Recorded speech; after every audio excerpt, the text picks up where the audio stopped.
Welcome to Kitchen Diaries. ഇന്നത്തെ recipe chicken കപ്സയാണ്. Arabian നാടുകളെല്ലാം പ്രസിദ്ധമായിട്ടുള്ള ചിക്കൻ കപ്സ പല രീതികളിൽ തയ്യാറാക്കാറുണ്ട്. ഇവിടെ ഞാൻ എളുപ്പത്തിൽ തയ്യാറാക്കാൻ പറ്റുന്ന ഒരു കപ്സയാണ് കാണിക്കുന്നത്. ഇതിൻ്റെ മസാല ഞാൻ വീട്ടിൽ തന്നെ തയ്യാറാക്കിയിട്ടുള്ളതാണ്. ഇത് എങ്ങനെയാണ് ഉണ്ടാക്കുന്നത് നമുക്ക് നോക്കാം. ഇതിനു വേണ്ടി അടികട്ടിയുള്ള ഒരു പാത്രം അടുപ്പിൽ വെച്ച് ചൂടായതിന് ശേഷം അതിലേക്ക് 2 ടേബിൾ സ്പൂൺ മുഴുവൻ മല്ലിയും 2 ടീസ്പൂൺ കുരുമുളകും 3/4 ടീസ്പൂൺ നല്ല ജീരകവും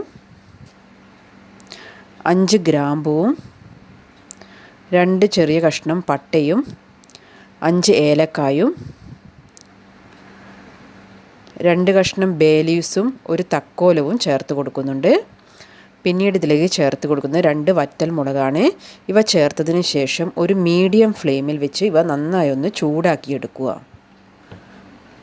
ഇത് നന്നായി വറക്കുന്നത് വരെയൊന്നും വെയിറ്റ് ചെയ്യേണ്ട ആവശ്യമില്ല, കാരണം കളറൊന്നും മാറി വരേണ്ട ആവശ്യമൊന്നുമില്ല. ഇത് നമുക്ക് പൊടിച്ചെടുക്കേണ്ടതാണ്. നമ്മുടെ കപ്സ മസാല തയ്യാറാക്കുന്നതിന് വേണ്ടിയിട്ടാണ്. ഇത് നിങ്ങൾക്ക് റെഡിമെയ്ഡായിട്ട് വാങ്ങാനും കിട്ടും. സൂപ്പർ മാർക്കറ്റിലെല്ലാം ഇത് അവൈലബിൾ ആണ്.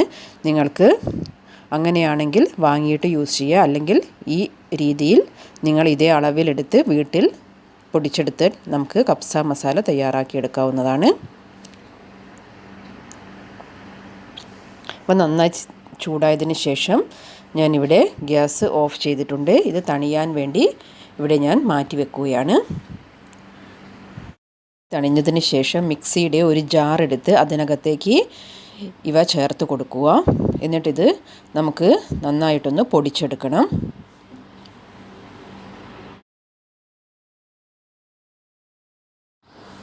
മസാല ഇവിടെ ഞാൻ നന്നായി പൊടിച്ചെടുത്തിട്ടുണ്ട്. ഇതൊരു 3-3.5 ടേബിൾ സ്പൂണോളം വരും ഈ മസാല. ഇത് ഞാനിവിടെ മാറ്റി വെക്കുകയാണ്. ഇനി മിക്സിയുടെ ജാറിനകത്തേക്ക് നമ്മൾക്ക് ഒരു തക്കാളി, വലിയൊരു പഴുത്ത തക്കാളിയാണ് എടുത്തിരിക്കുന്നത്. അത് അരിഞ്ഞ് മിക്സിയിലേക്ക് ചേർത്തിരിക്കുകയാണ്. ഇത് നമുക്ക് നന്നായിട്ടൊന്ന് അടിച്ചെടുക്കണം. തക്കാളിയുടെ പ്യൂരി ഞാനിവിടെ തയ്യാറാക്കി മാറ്റി വെക്കുന്നുണ്ട്. കപ്സയ്ക്ക് ആവശ്യമായ ചിക്കൻ്റെ പീസുകൾ എടുത്ത് നന്നായി കഴുകി വൃത്തിയാക്കിയതിന് ശേഷം ഒരു ഫോർക്ക് ഉപയോഗിച്ച് ഇതിൽ ഹോൾസ് ഇട്ട് കൊടുക്കാം. ഇവിടെ ഞാൻ 1 കിലോ ചിക്കൻ ലെഗ് പീസാണ് ഉപയോഗിച്ചിരിക്കുന്നത്. കപ്സ ഉണ്ടാക്കുന്ന സമയത്ത് ചിക്കൻ്റെ തൊലി, സ്കിൻ അല്ലെങ്കിൽ റിമൂവ് ചെയ്യാതെയാണ് സാധാരണ ഉണ്ടാക്കാറ്. പക്ഷേ ഇവിടെ ഞാൻ സ്കിൻ റിമൂവ് ചെയ്തിട്ടാണ് എടുത്തിരിക്കുന്നത്. പിന്നെ എടുത്തിരിക്കുന്നത് സെല്ല ബസ്മതി റൈസാണ്. ഇവിടെ ഞാൻ 4 കപ്പ് അരിയാണ് എടുത്തിരിക്കുന്നത്. സെല്ല ബസ്മതി റൈസ് നന്നായി കഴുകി വൃത്തിയാക്കിയതിന് ശേഷം അരമണിക്കൂർ ഞാൻ വെള്ളത്തിൽ കുതിർത്ത് വെക്കുകയാണ് ചെയ്യുന്നത്. കട്ടിയുള്ള ഒരു പാത്രം അടുപ്പിൽ വെച്ച് നന്നായി ചൂടായതിന് ശേഷം അതിലേക്ക് 2 ടേബിൾ സ്പൂൺ ഓയിലും 1 ടേബിൾ സ്പൂൺ ബട്ടറും ചേർത്ത് കൊടുക്കുക. ബട്ടർ നന്നായി മെൽറ്റായതിന് ശേഷം ഇതിലേക്ക് 2 വലിയ ഉള്ളി അരിഞ്ഞത് ചേർത്ത് കൊടുക്കുന്നുണ്ട്. വലിയ ഉള്ളി അരിഞ്ഞത് ചേർത്തതിന് ശേഷം ഇവ നന്നായി ഒന്ന് വഴറ്റിയെടുക്കണം. ഉള്ളി ആവശ്യത്തിന് വഴന്നു വന്നതിന് ശേഷം ഇതിനകത്തേക്ക് 1 ടേബിൾ സ്പൂൺ ഇഞ്ചി ചതച്ചതും 1.5 ടേബിൾ സ്പൂൺ വെളുത്തുള്ളി ചതച്ചതും ചേർത്ത് കൊടുക്കുന്നുണ്ട്. ചേർത്തതിന് ശേഷം ആ ഇഞ്ചിയുടെയും വെളുത്തുള്ളിയുടെയും പച്ചമണമെല്ലാം മാറുന്നതിന് വേണ്ടി നന്നായി ഒന്ന് വഴറ്റിയെടുക്കുക.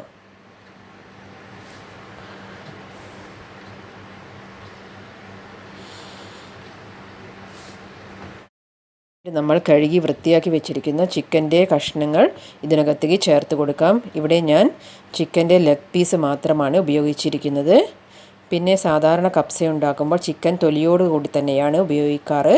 നിങ്ങൾക്ക് അങ്ങനെ തന്നെ ചേർത്ത് കൊടുക്കാവുന്നതാണ്. പിന്നീട് ഇതിലേക്ക് ആവശ്യത്തിനുള്ള ഉപ്പ് ഞാൻ ഈ സമയത്ത് ചേർത്ത് കൊടുക്കുന്നുണ്ട്.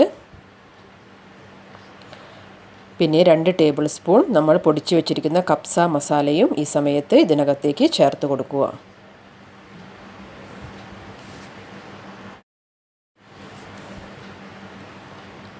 പിന്നീട് 1/2 ടീസ്പൂൺ മഞ്ഞൾപ്പൊടി ചേർത്ത് കൊടുക്കുക. ഇവ ചേർത്തതിന് ശേഷം ഇത് നന്നായി ഒന്ന് ഇളക്കി യോജിപ്പിക്കുക. ആ മസാലയെല്ലാം ചിക്കൻ്റെ എല്ലാ ഭാഗത്തും എത്തുന്ന വിധത്തിൽ നന്നായി ഒന്ന് ഇളക്കി യോജിപ്പിച്ച് കൊടുക്കുക.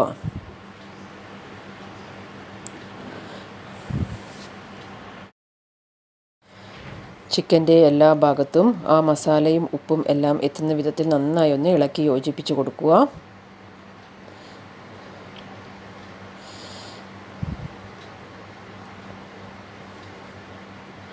ഇത് ഒരു ഭാഗം ഒരു 5 മിനിറ്റ് സമയം കുക്കായതിന് ശേഷം ഒന്ന് തിരിച്ചിട്ട് കൊടുക്കുക.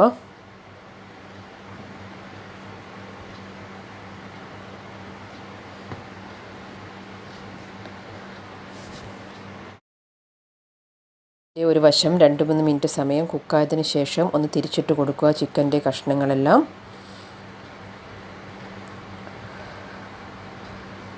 പിന്നീട്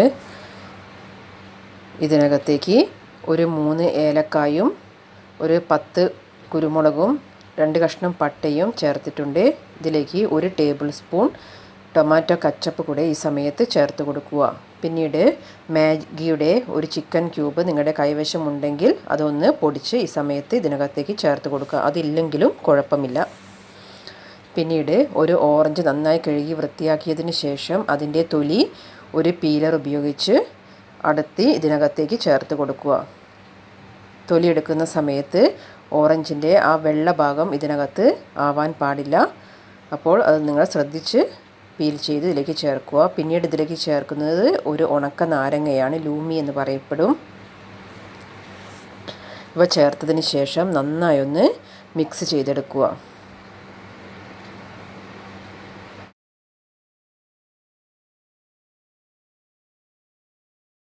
നമ്മൾ നേരത്തെ തയ്യാറാക്കി വെച്ചിരിക്കുന്ന ടൊമാറ്റോ പ്യൂരി ഈ സമയത്ത് ഇതിനകത്തേക്ക് ചേർത്ത് കൊടുക്കുക. പ്യൂരി ചേർത്തതിന് ശേഷം ഒന്നുകൂടെ നന്നായി ഒന്ന് മിക്സ് ചെയ്തെടുക്കുക.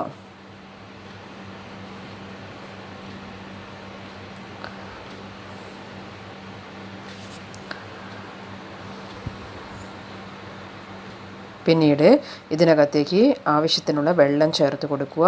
ഇവിടെ ഞാൻ 4 കപ്പ് അരിയാണ് എടുത്തിരിക്കുന്നത്. ആ അരിക്ക് ആവശ്യമുള്ള വെള്ളം ഈ സമയത്ത് ചേർത്ത് കൊടുക്കുക. 1 കപ്പ് അരിക്ക് 1.5 കപ്പ് എന്ന അളവിലാണ് ഞാൻ വെള്ളം എടുത്തിരിക്കുന്നത്. ആ 4 കപ്പ് അരിക്ക് 6 ഗ്ലാസ് വെള്ളം ഞാൻ ഇതിനകത്തേക്ക് ചേർത്ത് കൊടുത്തിട്ടുണ്ട്. ഇവ ചേർത്തതിന് ശേഷം ഇതിലേക്ക് ആവശ്യത്തിനുള്ള ഉപ്പെല്ലാം ഉണ്ടോ എന്ന് ചെക്ക് ചെയ്തതിന് ശേഷം ഈ സമയത്ത് വേണമെങ്കിൽ ഉപ്പ് ചേർത്ത് കൊടുക്കുക. ഈ വെള്ളം നന്നായി തിളയ്ക്കുന്നതിന് വേണ്ടി നമുക്കിതൊന്ന് അടച്ചു വെച്ച് കൊടുക്കാം. ഇപ്പോൾ വെള്ളം നന്നായി തിളച്ച് വന്നിട്ടുണ്ട്. ഒരു 2 മിനിറ്റ് സമയം കൂടി ഞാനിത് ചെറിയ തീയിൽ വെച്ച് ഒന്നുകൂടെ ഈ ചിക്കൻ ഒന്ന് കുക്കാവാൻ വേണ്ടി വെയിറ്റ് ചെയ്തിട്ടുണ്ട്. ഇപ്പോൾ ചിക്കൻ ഒരുവിധം കുക്കായി വന്നിട്ടുണ്ട്. ഇത് ഞാൻ ചിക്കൻ ഒരു പ്ലേറ്റിനകത്തേക്ക് ഒരു അരിപ്പ ഉപയോഗിച്ച് കോരി മാറ്റി വെക്കുകയാണ്. എല്ലാ ചിക്കൻ്റെ പീസും നമുക്ക് ഈ പ്ലേറ്റിലേക്ക് മാറ്റി വെക്കാവുന്നതാണ്. പിന്നെ ചിക്കൻ നമ്മളൊന്ന് ഫ്രൈ ചെയ്തെടുക്കുന്നതാണ്. ആ സമയം കൊണ്ട് ചിക്കൻ ശരിക്കും ആവശ്യത്തിന് കുക്കായി വന്നിട്ടുണ്ടാവും.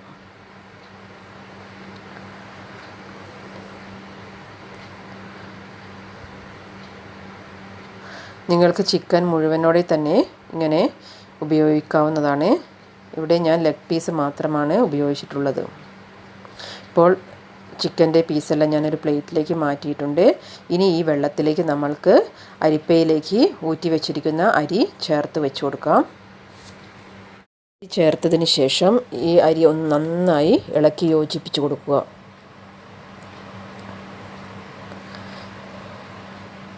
ഇനി ഇതിലേക്ക് നമ്മൾക്ക് നേരത്തെ പൊടിച്ച് മാറ്റി വെച്ചിരിക്കുന്നതിലുള്ള ബാക്കിയുള്ള കബ്സ മസാല ഈ സമയത്ത് ഇതിനകത്തേക്ക് ചേർത്ത് കൊടുക്കാം.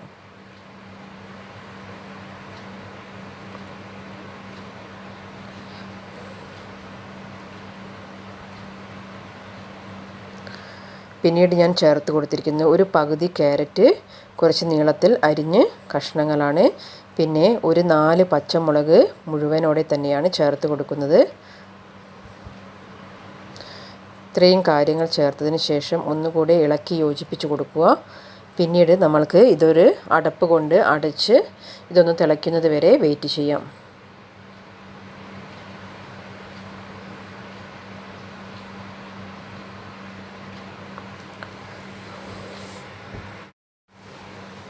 പിന്നീട് ഒരു പാൻ അടുപ്പിൽ വെച്ച് ചൂടായതിന് ശേഷം അതിലേക്ക് ഒരു 4 ടേബിൾ സ്പൂൺ ഓയിലും ഒരു 2 ടേബിൾ സ്പൂൺ ബട്ടറും ചേർത്ത് കൊടുക്കുക. ഇപ്പോൾ ചൂടായതിന് ശേഷം ഇതിലേക്ക് നമ്മൾ നേരത്തെ പ്ലേറ്റിലേക്ക് മാറ്റി വെച്ചിരിക്കുന്ന ചിക്കൻ്റെ പീസുകൾ ചേർത്ത് കൊടുക്കുക. ഒരു മീഡിയം ടു ലോ ഫ്ലെയിമിൽ വെച്ച് വേണം ഈ ചിക്കൻ്റെ പീസ് ഫ്രൈ ചെയ്തെടുക്കാൻ. ഇത് ഒരു 70% കുക്കായ ചിക്കനാണ്. ഇനി ബാക്കിയുള്ളത് ഈ സമയത്ത് കുക്കായി കിട്ടിക്കോളും. ഈ ബട്ടർ ചേർത്ത് കഴിഞ്ഞാൽ ചിക്കന് നല്ലൊരു ചുവപ്പ് കളറാണ് കിട്ടുക. ഈ സമയത്ത് നമ്മുടെ അരി നന്നായി ഇവിടെ തിളച്ച് വന്നിട്ടുണ്ട്. ഇനി ഇതൊരു ലോ ഫ്ലെയിമിൽ വെച്ച് വേണം ബാക്കി കുക്കായി കിട്ടുന്നതിന്. സമയമെടുത്ത് തന്നെ ഇതൊന്ന് കുക്കായി വരുന്നതിന് വേണ്ടി നമുക്ക് വെയിറ്റ് ചെയ്യാം.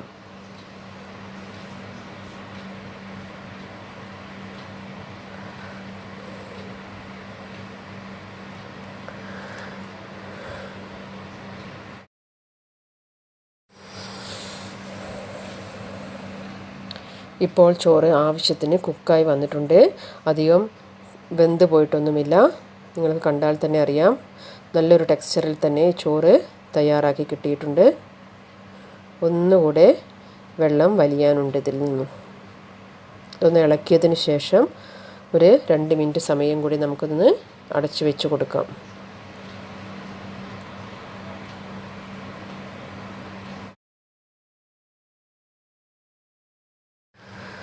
ഇപ്പോൾ ചിക്കൻ ഏകദേശം കുക്കായിട്ടുണ്ട്. നമുക്കിതൊന്ന് തിരിച്ചിട്ട് കൊടുക്കാം.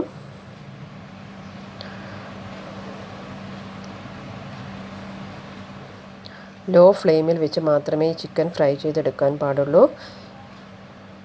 ആ 2 ടേബിൾ സ്പൂൺ ബട്ടർ ചേർത്ത് കൊടുത്തത് കൊണ്ടാണ് ചിക്കന് ഇങ്ങനെയൊരു റെഡിഷ് കളർ കിട്ടിയിരിക്കുന്നത്.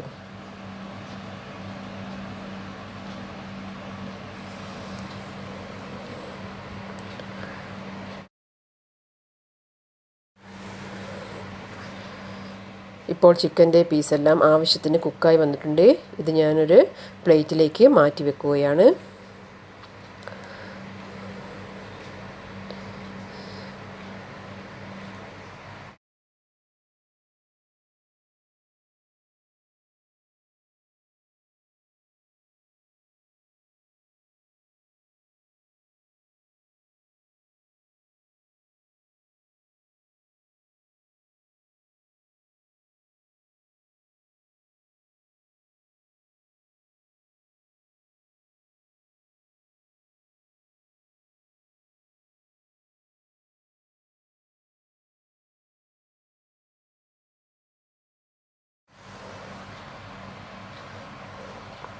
ഇനി ഇതിനകത്തേക്ക് നമ്മൾ നേരത്തെ ഫ്രൈ ചെയ്ത് വെച്ചിരിക്കുന്ന ചിക്കൻ്റെ പീസുകൾ ചേർത്ത് വെച്ച് കൊടുക്കാം.